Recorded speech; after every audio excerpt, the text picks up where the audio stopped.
வெண்டைக்காய் பக்கோடா செய்ய போகிறோம். அதுக்கு ஒரு மிக்சியில் காஞ்ச மிளகா, ஜீரகம், சோம்பு, ஊற வச்ச கடலைப்பருப்பு இதெல்லாம் போட்டு அரைச்சிக்கோங்க.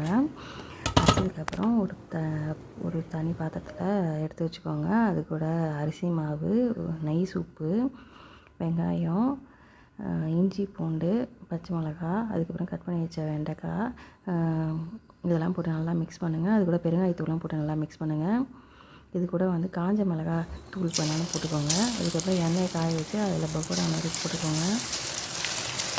நல்லா ஊற்றி போட்டுக்கோங்க.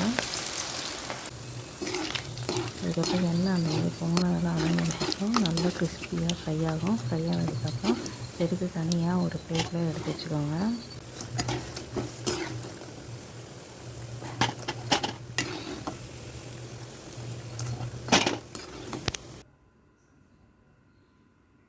தனியாக எடுத்து பார்த்தா வெண்டைக்காய் பக்கோடா ரெடி.